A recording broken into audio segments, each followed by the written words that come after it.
Hola, ¿qué tal? Soy el pastor Vladi de Visión de Fe en Guatemala y quiero agradecerle su sintonía a esta prédica semanal que se transmite desde nuestra congregación semana a semana.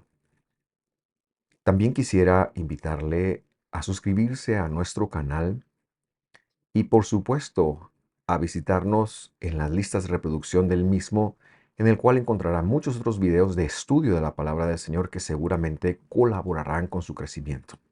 No está de más también invitarle para que nos siga en nuestras redes sociales de Facebook, Instagram, TikTok y X.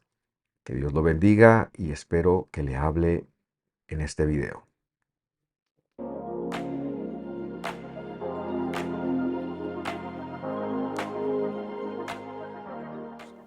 Lo que quisiéramos hacer ahora es darle una bienvenida a las personas que se integran desde YouTube para empezar esta mañana nuestro tema. El tema de hoy es Pentecostés y es el cierre de esta serie que hemos trabajado a lo largo de varios años. Cada vez que llegamos a este tiempo trabajamos esta serie, la serie de la senda hacia Pentecostés. Nos trazamos un objetivo cuando la iniciábamos el 28 de abril. Si usted no se acuerda, no se preocupe, yo tampoco me acuerdo. Lo que pasa es que fui a ver mis notas y por eso lo tengo ahí. Y la idea y el objetivo era recordar, ampliar, hablar acerca de la mentalidad del poder de Dios en nuestras vidas. Y todo esto no es otra cosa más que una cita bíblica. Ahora, cuando digo cita bíblica no me refiero a Colosenses 3:2 como cita, sino me refiero a, y tal vez con esto nos podemos relacionar muchos, si no todos de nosotros. ¿Recuerda usted una cita con un su cututui, con una su cututuya, en donde usted dijo, nos vamos a juntar, tomémonos un café? Y esa cita, esa ilusión de que iba a haber un tiempo en el cual podríamos reunirnos, podríamos compartir. Los muy jóvenes tal vez no es tan buen ejemplo, pero como son los menos, le van a tener que hacer ganas. Yo recuerdo algunas citas que han sido importantes para mi vida, todavía las celebro, todavía las celebramos, pero, o por ejemplo, salud, la cita de nuestro cumpleaños, ¿verdad? Uno un día antes, una semana antes. Yo ahora ya lo veo un poquito distinto, ¿verdad? Yo ya no lo veo, ay, Dios me está regalando un año más, no. Yo ya lo veo así en función de que es un conteo hacia atrás. Este es un año menos, ¿verdad? Por lo tanto, hay que aprovechar el tiempo. Entonces, lo que Pentecostés realmente es una de esas citas, pero con Dios. Es una cita con Dios. Es un llamado a donde Dios espera que nosotros atendamos. Y es tan importante esta cita, quiero decir dos cosas, que Dios ordenó que se contara cada día de 50 días con antelación para que nosotros pudiéramos estar listos para esta cita.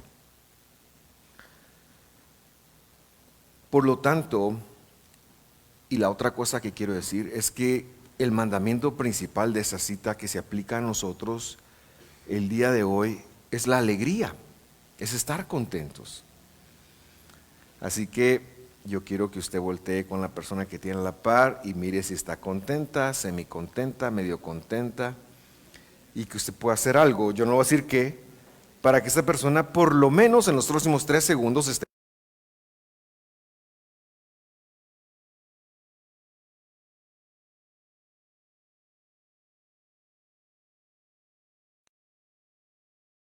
como no podía ser de otra forma, desde el capítulo 2 del libro de los Hechos, capítulo muy conocido, que como lo fue en ese año, también era el día 50, también el día 50. Yo quiero que usted sepa que en un día como hoy, que para nosotros es lluvioso, que para nosotros es quizás un poco frío, pero en un día como hoy, fue que tomaron lugar los eventos del capítulo 2 de Hechos. Y si usted quiere, puede leerlo en casa. Es muy importante. Pero dentro de una breve reseña, es que hay un lugar conocido en el mundo cristiano como el aposento alto, a donde los seguidores de Jesús se han concentrado, tienen algunos días de estar ahí. Jesús ya no está y ellos están esperando una promesa. Y todo esto se trata de una promesa. De pronto, temprano en la mañana, se oye un estruendo y usted recordará, usted puede leerlo en casa, cómo hubo un derramamiento, voy a llamarle, del poder de Dios, de tal forma que las vidas de estas personas no volvieron a ser igual.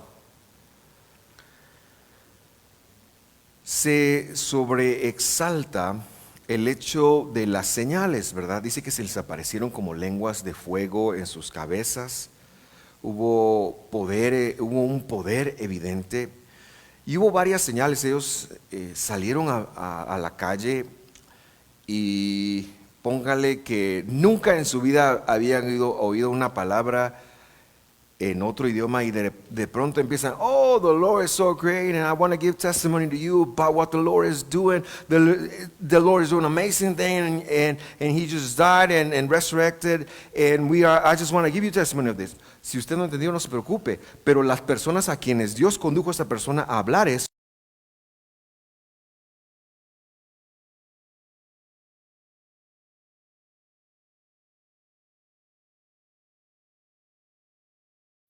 yo quiero no enfocarme en la evidencia hoy, sino en la razón, en lo que generó estas evidencias.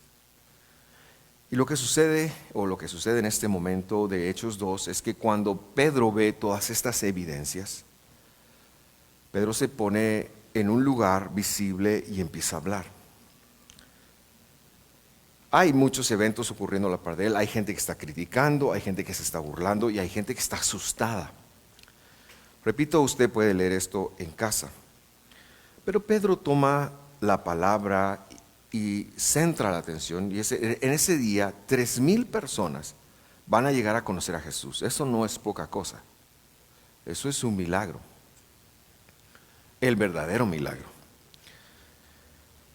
Y entonces él toma la palabra y leemos desde el capítulo 2, versículo 16 y dice, miren señores, esta gente no está borracha, esta gente, aquí no está pasando. Esto dice, versículo 16, es lo que fue dicho por el profeta Joel. Lo primero que hemos de conectar es que todo lo que tiene que ver con respecto al poder de Dios, o al mover de Dios, o al manifestarse de Dios, es algo que está escrito. Pedro está leyendo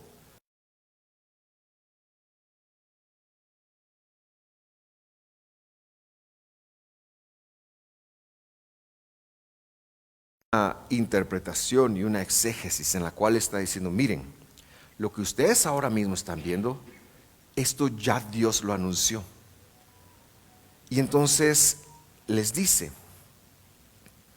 en los postreros días, dice Dios, derramaré de mi espíritu sobre cualquier carne. Y hay dos cosas muy interesantes que yo quiero mencionar. Si usted lee Joel 2:28, usted se va a encontrar con que dice, y después de estas cosas, derramaré mi espíritu sobre toda carne. Pedro está haciendo uso de una frase teológica conocida para las personas que le están escuchando. Lo que estoy diciendo es que si yo me hubiera parado ahora mismo y les hubiera dicho, esto es algo buena onda que va a pasar a usted, eso lo entendemos acá. Pero no lo van a entender en otros lados, porque es una jerga, es un localismo. Este es un localismo teológico que está ocurriendo y es necesario saber, porque los postreros días era una referencia inequívoca a los días mesiánicos. En Joel no dice que esto va a empezar en los días mesiánicos, pero en el mundo teológico del primer siglo, los postreros días es una frase muy famosa, Aharei Hayamim se dice en hebreo, es una frase muy famosa que indicaba, ellos esperaban, miren, es que en los postreros días, decían ellos, o sea, cuando venga el Mesías, eso quería decir, los postreros días son los días mesiánicos. Cuando usted lea el Evangelio o el Nuevo Testamento, va a encontrar esta frase muchas veces. Y sepa usted que se refiere a los días de Jesús. Sepa usted que se refiere a los días mesiánicos. Lo que Pedro está diciendo es, señores, hermanos judíos que vienen de muchos lugares, lo que ustedes no se han dado cuenta es que ya empezamos la era mesiánica. La era mesiánica ya empezó. Eso es lo que quiere decir los postreros días. Y porque empezó la era mesiánica, Dios va a derramar su espíritu, ya vamos a ver que es espíritu, sobre cualquier carne. La otra cosa que quiero hacer un énfasis es que las Biblias dicen sobre toda carne. Y esa palabra que se registra ahí puede traducirse toda o cualquier. Pero no podemos traducir toda porque el Espíritu de Dios no ha venido sobre todos los humanos. Ha venido sobre algunos humanos. Y la diferencia ahí es que en el testamento de los antiguos, o debo decirlo, antes de los días mesiánicos, las personas no recibían el Espíritu. El Espíritu venía, ya voy a explicar qué es eso, porque no quiero hablar de un ser incorpóreo, no estoy hablando de eso, pero las personas recibían el Espíritu únicamente si era un sacerdote, un rey o quizás un profeta. Por eso hablaban en función de Dios.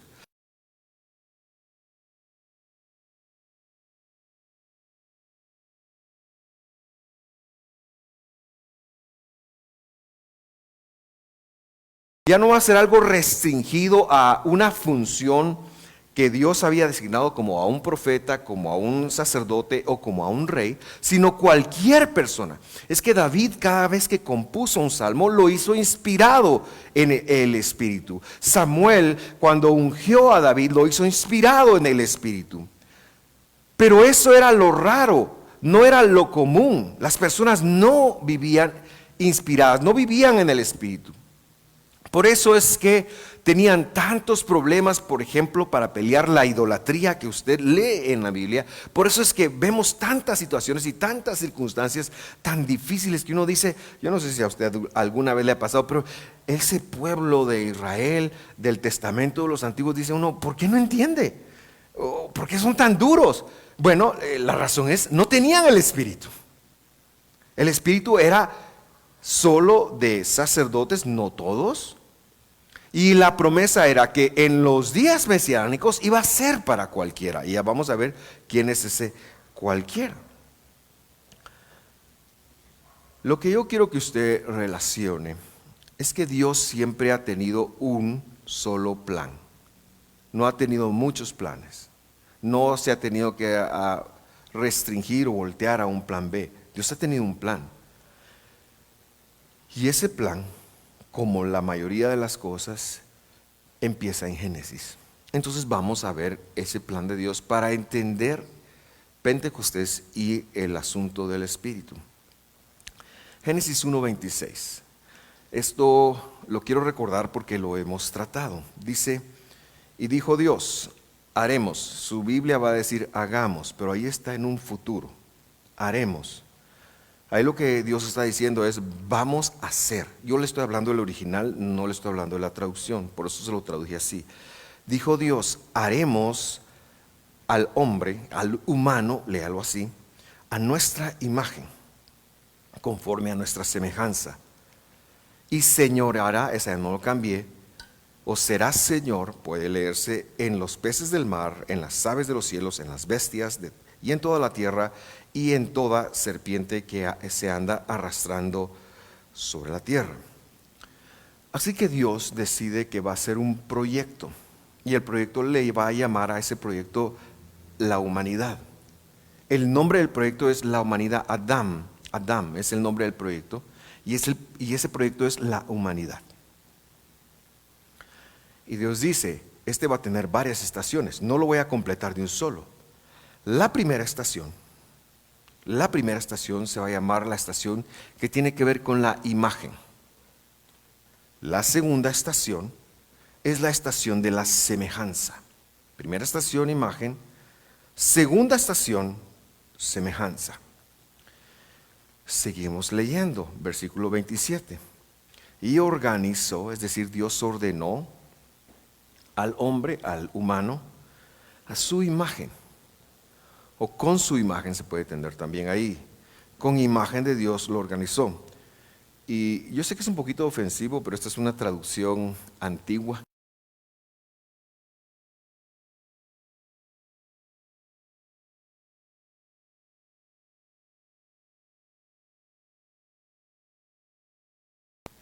Un masculino, separación, raya completamente, porque esa cuestión de los géneros es completamente satánica, y femenino. Otra persona. El hombre llevaba una entidad, una persona completamente masculina, y otra persona, una segunda persona completamente femenina, la humanidad. Ese es el plan original de Dios. Y vemos la primera estación ahí. ¿Y cuál es la primera estación? La imagen. Si usted lee el versículo 28, no va a encontrar la semejanza. Lo que yo quiero que usted conecte es que el hombre se quedó en la primera estación, la estación de la imagen. Nunca llegó a recibir la semejanza. ¿Por qué Dios hizo esto? Porque Dios es Dios y sabe lo que está haciendo.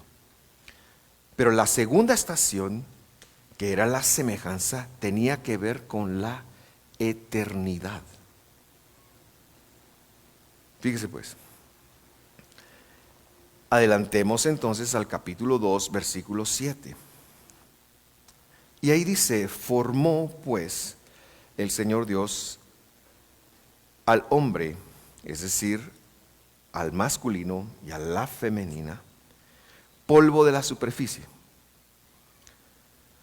Y esa es la descripción de lo que él había hecho en el capítulo anterior que acabamos de leer. Lo formó, le hizo una forma, le otorgó una forma al hombre. Y Dios dijo, este es el primer paso. Y luego describe cuál será el segundo paso. Dice, y soplará, pero soplará está en futuro. En sus Biblias está en pasado. No sé por qué lo traducen en pasado, pero está en pasado. Pero en la Biblia original, en la Biblia de hebreo, está en futuro. Y dice, y soplará en su nariz el aliento de vida. Ahora, Dios no tiene que decir que la vida para Dios es eterna, porque la vida es vida. Dios no tiene que agregar eterna. Dios es eterno. Dios es la vida. Él era la vida. Hablando de Jesús, dice la Biblia. La vida es la vida. No conoce muerte en la vida. Entonces, aquí vemos que Dios está anunciando la segunda estación. ¿Y cuál es la segunda estación? Pues es la semejanza. ¿Y cómo se iba a dar eso? Un día Dios iba a soplar en la nariz, en el humano, el aliento de vida. ¿Verdad? Entonces, Dios lo forma, le da una forma y anuncia una promesa. Un día yo le voy a soplar aliento de vida. Vamos a continuar a la segunda estación, la cual es la semejanza. Y antes de leer el resto del versículo, yo quiero que usted recuerde el desarrollo del capítulo 2. Dios viene, lo toma, lo pone en un jardín y les dice, bueno, no les dijo mucha, ¿verdad? Ese es otro guatemaltequismo. Allá en el centro del jardín hay un árbol.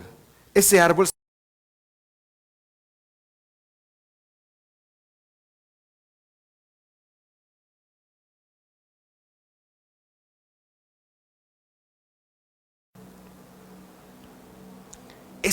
era importante. Claro, usted tiene que ver que esto es todo un lenguaje muy figurativo. Porque el árbol de la vida luego se describe como la Biblia, luego se describe como la sabiduría, hasta que en el final de la historia, cuando Dios habla ya en Apocalipsis, el árbol de la vida es Jesús. Pero el árbol de la vida, ellos, si hubieran sido más perspicaces, hubieran entendido que lo primero que debieron de haber hecho es ido al árbol y haber comido de ese árbol, y ahí hubieran entrado al segundo nivel de creación de Dios, la semejanza. Hubieran obtenido la semejanza de Dios. No hicieron eso. Ahora regreso a leer el tercer enunciado de este versículo y dice: y fue el hombre un ser viviente. Así que siga conmigo. Dios forma al hombre del polvo. Por eso es que cuando morimos, ¿a dónde vamos? ¿A dónde regresamos? Regresamos a ese polvo. Y les dice: un día esto va a dejar de ser polvo. Un día yo voy a soplar en este humano algo que lo va a dejar de ser polvo, que va a cambiar su estatus al mío. Ahora mismo les dejo el árbol aquí. Ahí está, esa es una pista. No llegamos a eso. Cuando sea el momento, se lo voy a reclamar a don Adán, y a doña Eva. ¿Verdad? Pero usted no piense en eso. Y luego dice, después de esa promesa, y el hombre, o sea, el humano, fue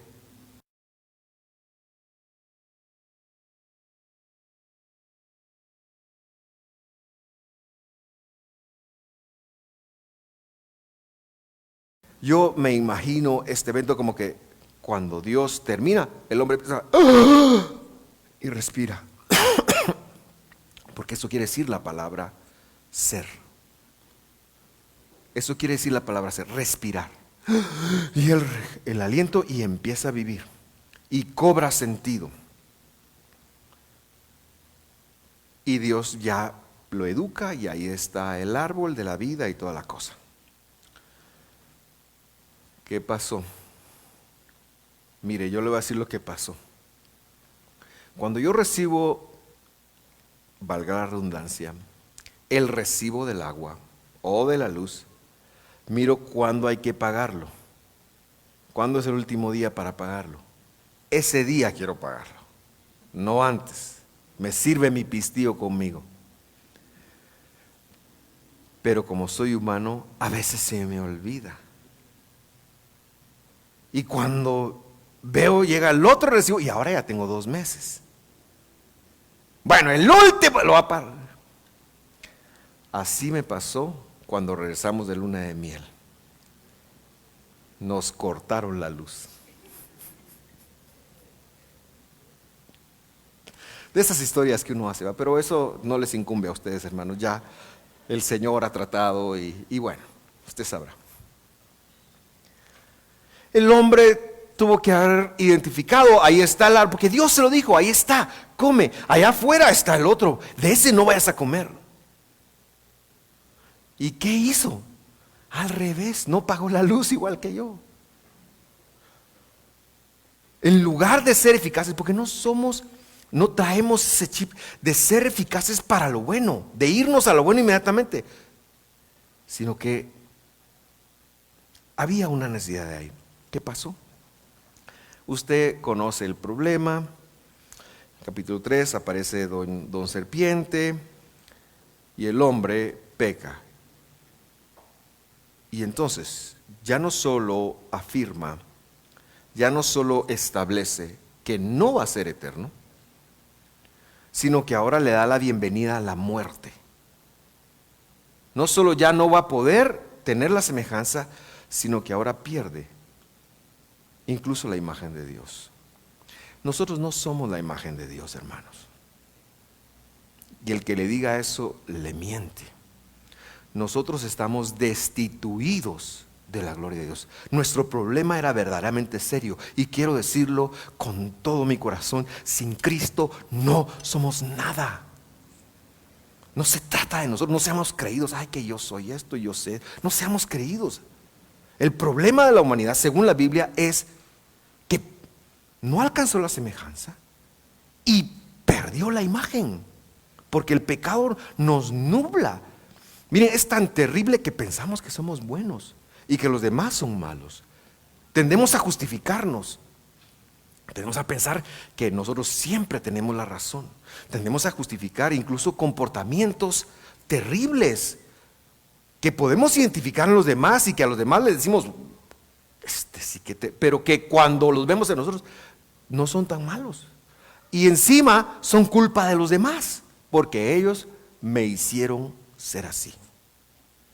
Y el hombre se mete en esa cosa, en esa dinámica. Pero yo quiero decirle algo, a pesar de que esto no era garantía y no era ninguna ganga, Dios de todos modos iba a cumplir su plan. Dios de todos modos nos había amado y Dios de todos modos nos iba a restaurar. Todo depende del amor de Dios, no depende de nosotros.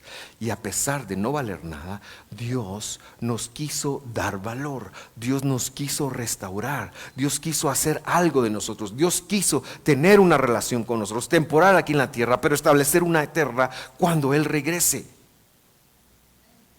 Porque nos ama. Lo que estoy tratando de que establezcamos es de que no merecemos algo y Dios lo dio todo. No hay un merecimiento en nosotros, pero Dios lo dio todo, se dio a sí mismo. De tal forma que cuando Pedro, y ahora vuelvo a Hechos, les dice a la gente, señores, esto es el cumplimiento de que ya vino el Mesías. Dios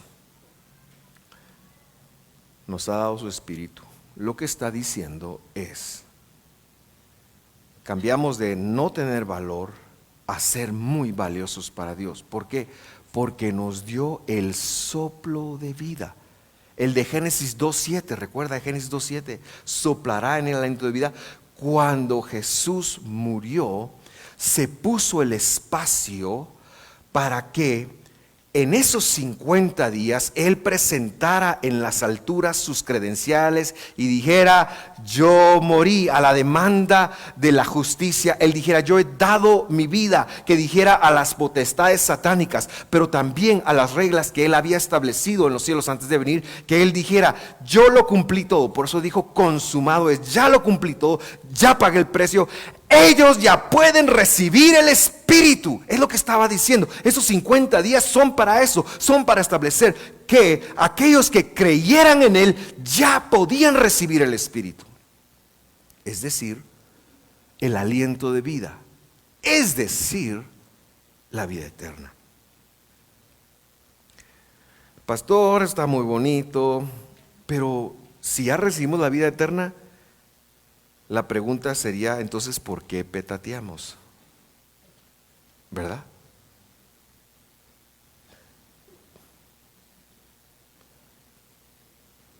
Yo ya compré el lugar donde mi cuerpo va a ir a reposar en lo que espera que Jesús venga. Si Él no viene en 150 años, ¿a dónde voy a estar, hermano? Le voy a decir, al final de la Roosevelt, ahí voy a estar. No va a...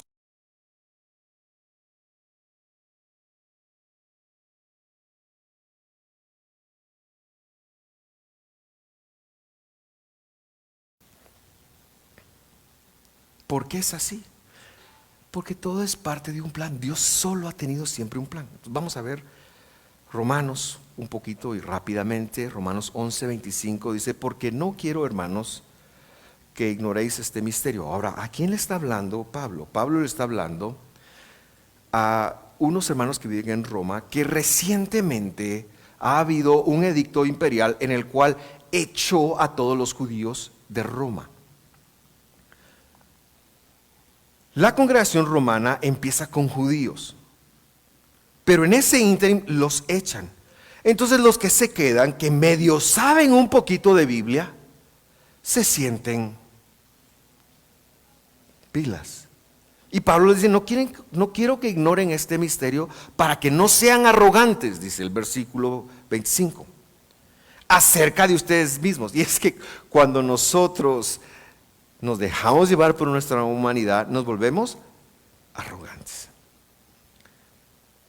Que la ceguedad, dice, en parte, que está aconteciendo en Israel. ¿Por qué? Israel en ese momento histórico es la tribu de Judá y Benjamín.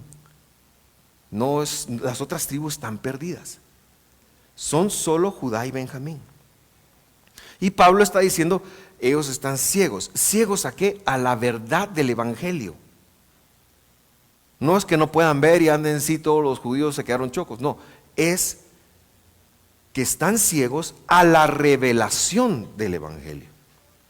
Dice, esa ceguedad que está ocurriendo en esas dos tribus es para que entre tanto entraran el número cabal, la totalidad, es lo que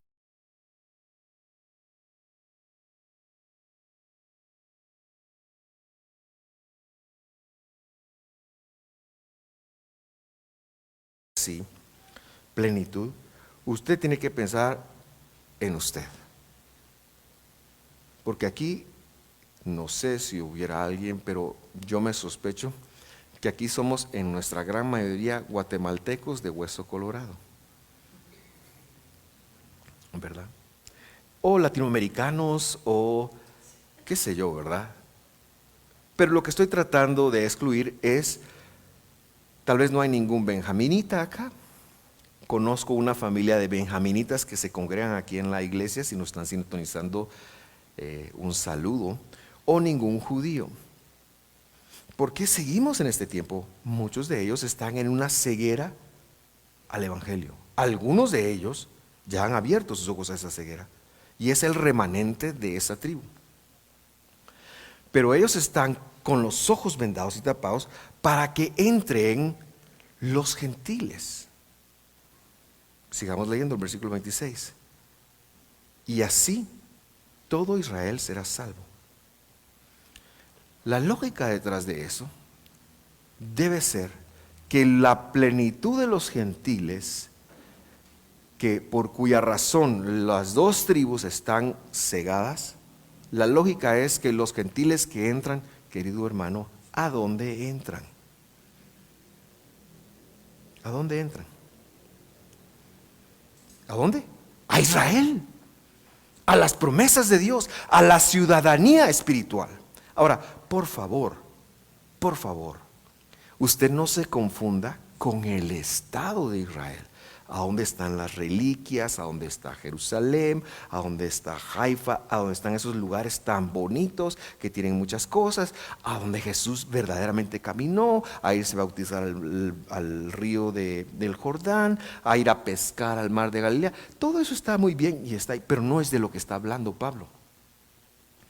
Pablo está hablando del pueblo de Dios, que en el Nuevo Testamento se conoció como iglesia. La iglesia entra a un Israel, pero al Israel de Dios. En ese Israel de Dios, ahí está David, ahí está Salomón, aunque Salomón un poquito atarantado, ¿verdad? Porque 1000 mujeres, se puede usted imaginar eso. Pero bueno, David tampoco las chiflaba tan mal, tuvo como 20, ¿verdad? Gente imperfecta porque no tenían el Espíritu. Así que el pueblo de Dios se llama Israel, es el de la Biblia, y ahí, cuando confesamos a Cristo como nuestro Salvador, ahí entramos. No entramos a una iglesia distinto de eso, porque la palabra iglesia quiere decir congregación. Entramos al pueblo de la Biblia, porque estábamos fuera. Ellos siguen estando con la venda, esperando Dios que nosotros entremos. Y como no estamos cabales, cuando chamusqueamos, ¿verdad? Y a alguien le falta, no estamos cabales, mucha. Pero no estamos cabales todavía. No ha regresado Dios. ¿Por qué morimos? Porque no estamos cabales, hermano. Pero ya cuando morimos, cuando Él regrese, cuando estemos cabales, Él va a regresar. Pentecostés. es el recordatorio para usted y para mí de que tenemos vida eterna a pesar de que muramos, a pesar de que nos toque despedir gente tan amada que ha creído en Cristo. Pentecostés es el recordatorio de que esa gente, y cuando nos toque a nosotros, vamos a morir con el poder de la resurrección. Y poder de la resurrección es lo que quiere decir la palabra espíritu. Y ahí cierro esa conexión. En los postreros días derramaré mi espíritu, es decir, mi poder para resucitar. ¿Por qué? Porque hay pecado. Pero todavía no estamos cabales. Cuando estemos cabales, vamos a resucitar. Aunque se oiga como una contradicción. Y aterrizo la enseñanza en el capítulo 15 de Primera de Corintios. Tengo 3 años de estar estudiando el capítulo 15 de Primera de Corintios y no lo he terminado. Pero quiero compartir estas joyas con usted. Porque si los muertos no resucitan, tampoco Cristo resucitó. Se generó una controversia en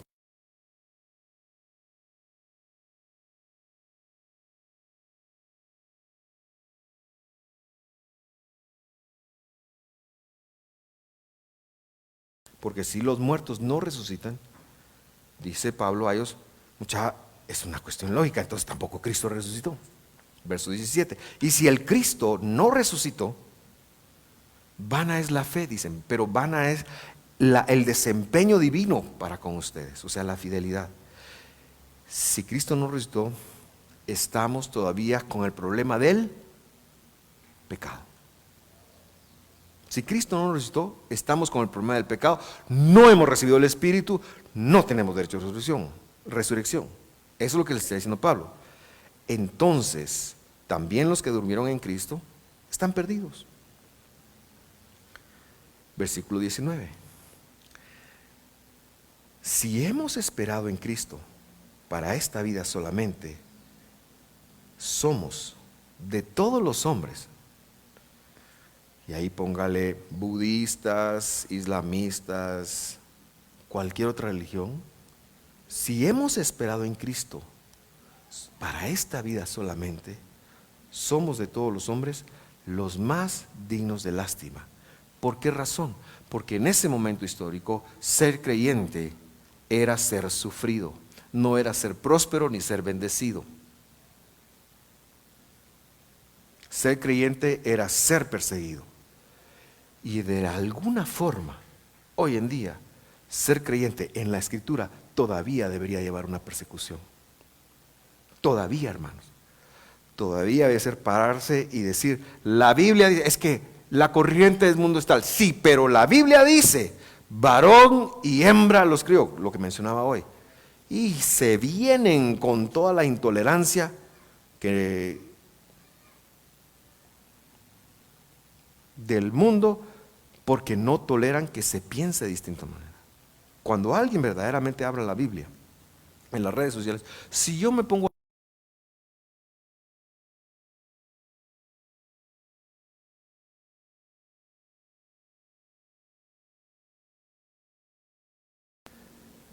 hicieron un estudio en una ciudad de Jerusalén y leyeron un extracto del libro de Jeremías y sin decirle a los estudiantes que hablaban hebreo de qué se trataba, y ellos respondieron, ¿quiénes eran esos genocidas? Y la respuesta era, el profesor la después, los judíos del libro de Jeremías. Porque la Biblia y su mensaje no son agradables al que no tiene el poder de la resurrección, al que no tiene el poder del Espíritu Santo. Es contrario, pero bueno, no se enoje. Así que si hemos esperado en Cristo solamente para esta vida, somos de todos los hombres los más dignos de lástima. Versículo 20. Pero ahora, Cristo ha resucitado de los muertos. Primicias, la palabra bíblica ahí es la palabra reshit, y los que ya llevan los módulos de discipulado ya van a entender.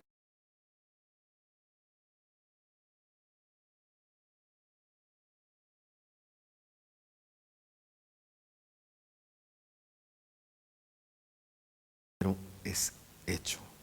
Es decir, la evidencia visible, se lo voy a decir porque no soy mala onda. Reshit es la evidencia visible. La evidencia visible. Cristo es la evidencia visible de que todos vamos a resucitar. Eso es lo que quiere decir. Verso 21. Ya solo me faltan, hasta el 54 termina. Son bromas. Voy a leer 2 más. Porque por cuanto la muerte entró por un Adán, recuerde usted, humano. Eso no lo cambié en los versículos que ahora están pasando en las pantallas de las personas que nos sintonizan por YouTube o Facebook. Pero luego se los digo, porque por cuanto la muerte entró por un Adán, por un humano, es decir, Adán y Eva, ¿verdad? También por otro Adán. ¿Cuál Adán? El postrer Adán, Cristo, la resurrección de los muertos. Porque de la manera en que en Adán todos mueren, así en el postrer Adán, en Cristo, cualquiera puede ser vivificado. Queridos hermanos, Pentecostés es la certeza de que Cristo resucitó y de cualquier persona, no necesita ser de ninguna etnia. Simple y sencillamente, al escuchar el llamado del Señor, puede tener el poder de la resurrección. Diagonal, el Espíritu Santo. Por eso yo le decía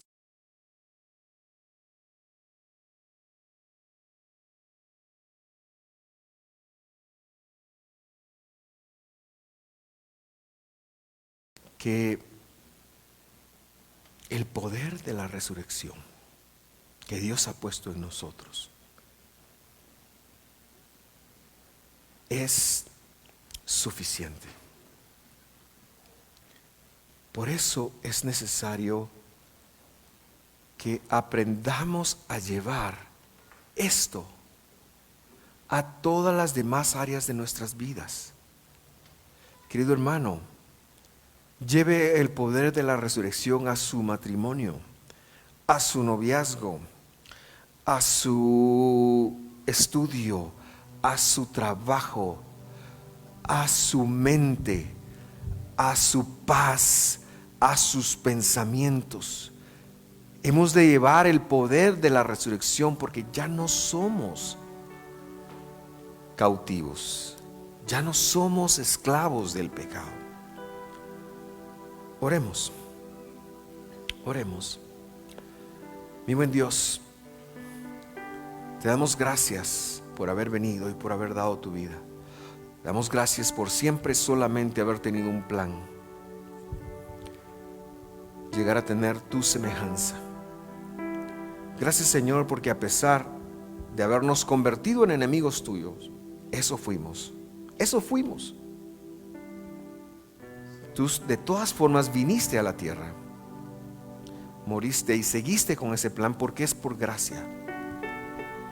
Y nos rescataste y nos diste un nombre que es sobre todo. Te diste a nosotros. Hoy, Señor, atravesar la vida sigue siendo un reto, porque el enemigo encontrará formas de enfrentarse a nosotros. Porque vivimos en un mundo caído todavía, Señor. Porque hay aflicciones, porque hay circunstancias. Señor, queremos reconocer que todos nosotros somos creyentes en un mundo en donde hay situaciones difíciles, hay circunstancias difíciles. Pero Padre, mi oración esta mañana es que podamos recordar que por haber creído en tu nombre, que por haber creído en ti, Señor, tú ya has dado el poder y la capacidad para administrar cada situación en la vida. Y que ese mismo poder que nos ha resucitado, o ese mismo poder, que resucitó al Mesías, ese mismo poder. Con tu poder, purifícame y lávame, renuévame, restaura. Ese mismo poder. Señor, te quiero conocer. Ese mismo poder. Es el mismo poder que tú nos has dado para enfrentar la vida, Señor. Querido hermano y hermana, el mismo poder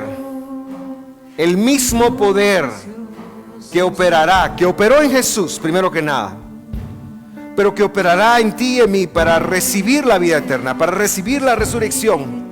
Ese mismo poder es el que está en ti, es el que Dios te ha dado. Eso es lo que Pentecostés quiere decir, para enfrentar los retos de la vida, porque tu vida no va a ser fácil. Porque en el mundo tenemos aflicción, porque tenemos circunstancias, porque practicar, porque ser creyente no va a traer aplausos, no va a traer la aprobación de otros, pero sí que va a traer la aprobación de Dios sobre tu vida. Sí que vas a tener el respaldo de Dios sobre tu vida. Sí que vas a tener a Dios de tu lado. Así que, Señor, en esta mañana mi oración es que podamos ser todos administradores de ese poder que has puesto en nosotros. Señor, en el nombre de Jesús, atráenos a tu palabra, atráenos a tus mandamientos, atráenos a la vida en el Espíritu, a la vida en el poder de la resurrección. Señor, que podamos someter nuestra humanidad, que podamos someter a tu voluntad nuestra humanidad. En el nombre de Jesús te lo pido. En el nombre de Jesús. Lávame, renuévame, restáurame, Señor.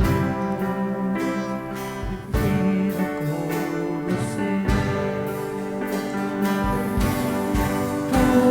Purifícame y lávame, renuévame, restáurame, Señor. Con tu poder, purifícame y Sí, Señor. lávame, renuévame, restáurame, Señor. Te quiero conocer. Purifícame y lávame, renuévame, restáurame, Señor, con tu poder. Purifícame y lávame, renuévame, restáurame, Señor. Te quiero conocer. Si tú nunca confesaste a Jesús como tu Salvador y tienes ese llamado de parte de Dios, te encuentras en la sala acá o nos estás sintonizando, yo quiero hacerte la invitación con mucho hincapié para que nos escribas. Queremos conducirte, queremos guiarte para que te quedes al final del servicio y solicites la ayuda. Claro, empezaremos con una oración y la haré ahora mismo. Pero eso no es lo más importante. Lo más importante es que tú conectes que Dios te está llamando y puedas seguirle. Señor, puedes decir conmigo, si nunca has recibido a Jesús en tu corazón, puedes decir conmigo: Señor Jesús, quiero establecer esta mañana para mi vida que tú viniste a la tierra, diste tu vida, moriste, 3 días después resucitaste. Ahora estás en las alturas, pero que me has dado o me quieres dar el poder para vivir para ti, para ser un hijo tuyo.